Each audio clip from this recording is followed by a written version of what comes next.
రైతుల శ్రేయస్సే లక్ష్యంగా కూటమి ప్రభుత్వం పనిచేస్తోందని మంత్రి నాదెండ్ల మనోహర్ తెలిపారు. రబీ సీజన్లో ఇప్పటి వరకు 4,410 కోట్ల విలువైన ధాన్యం సేకరించినట్లు చెప్పారు. ఇందులో 94% డబ్బులు 24 గంటల్లోపే రైతుల ఖాతాల్లో జమ చేశామన్నారు. బాయిల్ రైస్ కొనాలని కేంద్రానికి విజ్ఞప్తి చేస్తే చాలా సానుకూలంగా స్పందించిందన్నారు. విజయవాడ రామవరపాడులోని రైతు సేవా కేంద్రాన్ని, మిల్లులను మంత్రి తనిఖీ చేశారు. ధాన్యం కొనుగోలు తీరుతెన్నులను సమీక్షించారు. రైతులతో మాట్లాడారు.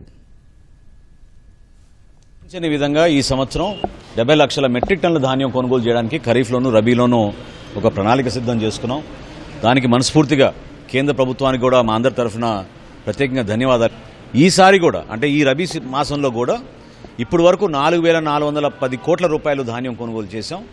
94% ఆ డబ్బు 24 గంటల లోపే రైతు ఖాతాల్లోకి జమ చేసిన ఘనత మా కూటమి ప్రభుత్వాన్ని. నేను ఇంకేపాటి గ్రామంలో రైతునండి. నేను 10 ఎకరాల వ్యవసాయం చేస్తున్నాను. వరి చేను పండించాను. కోసినప్పుడు గన్నీళ్ళు అవి సకాలంలో అమర్చారండి. ధాన్యం తేమ శాతం సరిపోయింది. మిల్లులకు తోలాము. కరెక్ట్గా 24 గంటల్లో అమౌంట్ అనేది అకౌంట్లో జమ చేశారండి. వర్షాల వల్ల తడిసినా కానీ శుభ్రంగా తీసుకున్నారు. మా అమౌంట్ 24 గంటల్లో పడిపోయినాయండి. వడ్లు అమ్మేసామండి, డబ్బులు పడిపోయినాయి. మరుసటి రోజునే ఇబ్బంది ఏం లేదు. ఈ కూటమి ప్రభుత్వం వచ్చాక రైతులు బాగా వస్తుంది. అమౌంట్ నెక్స్ట్ డేనే పడిపోయింది సార్. ఈ రోజు వడ్డీ తోలితే రేపు మార్నింగ్ 10 గంటల 11 గంటల టైంలో డబ్బులు పడిపోయినాయి.